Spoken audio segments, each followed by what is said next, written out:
नमस्ते। तपाईँ ओडामा ओडा सदस्य बन्न सक्नुहुन्छ, गाउँपालिकामा गाउँपालिका अध्यक्ष पनि बन्न सक्नुहुन्छ, नगरपालिकामा नगरपालिका सदस्य अनि नगरपालिका सदस्य हुँदै नगरपालिका प्रमुख पनि बन्न सक्नुहुन्छ। त्यसै गरी जिल्ला लेभलमा तपाईँ एउटा क्षेत्रको सांसद पनि बन्न सक्नुहुन्छ अथवा एउटा जिल्लाको एउटा सांसद पनि बन्न सक्नुहुन्छ भोलिका दिनमा। यो हुँदै गर्दा तपाईँ जितेर केन्द्रीय लेभलमा अथवा सांसद लेभलमा सांसद भइसकेपछि तपाईँ यो देशमा भाग्यवश मन्त्री पनि बन्न सक्नुहुन्छ र तपाईँ मन्त्री सँगसँगै यो देशमा प्रधानमन्त्री पनि बन्न सक्नुहुन्छ यो प्रजातान्त्रिक व्यवस्थामा। तर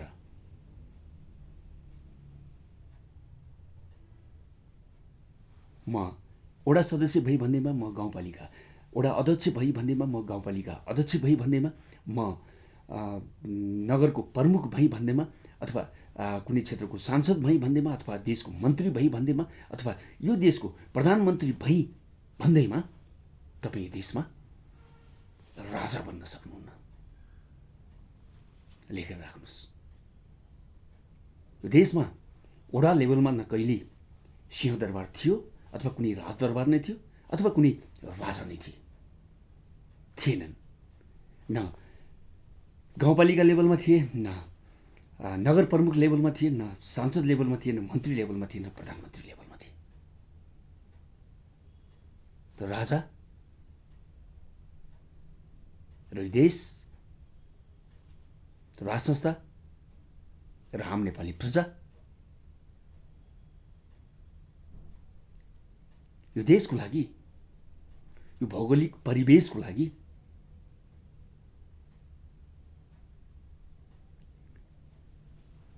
गोरखनाथ बाबाको आशीर्वादसँग जोडिएको र नेपाल आमासँग जोडिएको र स्पेसली रूपमा, विशेष रूपमा, एकदम सूक्ष्म रूपमा अथवा ठुलो रूपमा देशको आन्तरिक नीति, विकास नीति र परराष्ट्र नीतिसँग जोडिएको यो देशको शान, यो देशको स्वाभिमान र यो देशको एउटा भिन्नै मौलिक परिवेश, मौलिक भेष, मौलिक धर्म, मौलिक संस्कृति, मौलिक रीतिरिवाज, मौलिक चालचलन र मौलिक परम्परामा अडिएको एउटा शक्ति हो। यो शक्तिलाई अन्डर एस्टिमेट गर्नेहरू इतिहासमा अगाडि बढ्नै सक्दैनन्। राजा सँगसँगै जोडिन्छ धर्म, राजा सँगसँगै जोडिन्छ देश, राजा सँगसँगै जोडिन्छ हाम्रो देश नेपाल, राजा सँगसँगै जोडिन्छ राज्य, राजा सँगसँगै जोडिन्छ आम प्रजा र राजा सँगसँगै राज संस्था सँगसँगै जोडिन्छ एउटा आम प्रजाको विश्वास र त्यही विश्वासमा चल्नुपर्छ यो देश। हिजो पनि त्यही हो, अस्तिका दिनमा पनि त्यही थियो, हिजो पनि त्यही हो, आज पनि त्यही हो र भोलिका दिनमा पनि त्यही रहिरहनेछ। यो नेपाल, हाम्रो नेपालको एउटा ध्रुव सत्य हो।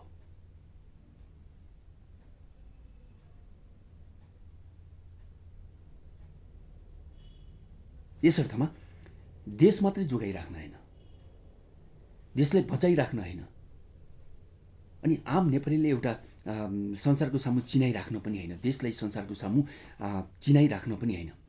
धेरै अर्थमा यो व्यवस्था छ नि, तपाईँले बोकेको व्यवस्था,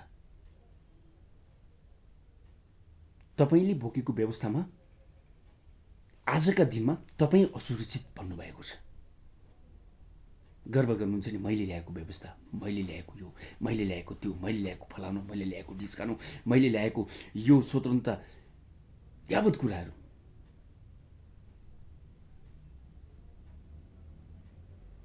जब घरभित्र सुत्ने ठाउँ छैन, खाना पकाउने चुलो छैन, खानको लागि अन्न छैन, परिवारहरू भोकै छन्, अनि समग्र माया प्रेम छैन, सद्भाव छैन, शान्ति छैन, अनि त्यसपछि अमन चैन छैन भने नि बाहिर डुलेर बोलेर डुल्ने स्वतन्त्रता अथवा बोल्ने स्वतन्त्रताले केही माने राख्दैन व्यवस्थामा। त्यही भइरहेको छ अहिले। तपाईँले ल्याइदिएको स्वतन्त्रतामा, तपाईँले ल्याइदिएको वाक स्वतन्त्रता, तपाईँले ल्याइदिएको विभिन्न खाली स्वतन्त्रताहरूमा घरभित्र डढेलो लागेको छ। बाहिर तपाईँ डुल्ने स्वतन्त्रता भएर, तपाईँले बोल्ने स्वतन्त्र भएर केही फरक पर्दैन। घरभित्र आगो दन्केको छ, डढेलो लागेको छ। अभावको, अशान्तिको, लडाइँको, घमण्डको, तँभन्दा म के कम भन्नेको, खाना छैन, सुत्न छैन, चुलोमा पकाउने अन्न छैन, अनि बाहिर स्वतन्त्र भएर स्वतन्त्रताले केही अर्थ राख्दैन। तपाईँले ल्याइदिएको व्यवस्थामा सर्वोत्कृष्ट व्यवस्था भन्नुहुन्छ यो संसारको सामु। तपाईँले ल्याइदिएको यो सर्वोत्कृष्ट व्यवस्थामा आजका दिनमा तपाईँ आफै असुरक्षित हुनुभएको छ। तपाईँ जुनसुकै पार्टीको शीर्ष नेता भए पनि, अध्यक्ष भए पनि, सभापति भए पनि, जोसुकै भए पनि, अनि त्यो व्यवस्था तपाईँकै आँखा अघिल्तिर धरापमा पर्न लागेको छ। देश बचाइदिन मात्र होइन, देश जोगाइदिन मात्र होइन, देशको एउटा मौलिक परराष्ट्र नीतिलाई संसारको सामु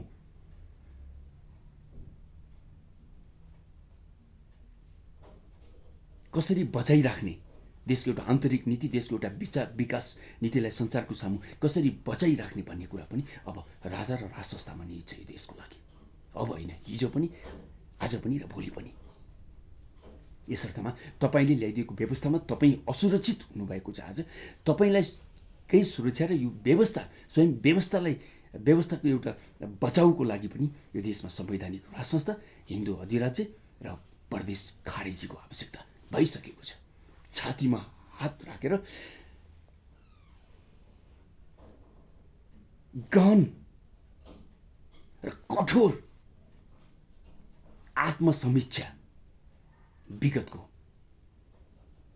विगतको समीक्षा र आफ्नो स्वयंको पनि कठोर आत्मसमीक्षा छातीमा हात राखेर सबै खाले पार्टीका शीर्ष नेताहरूले गर्ने बेला आएको छ।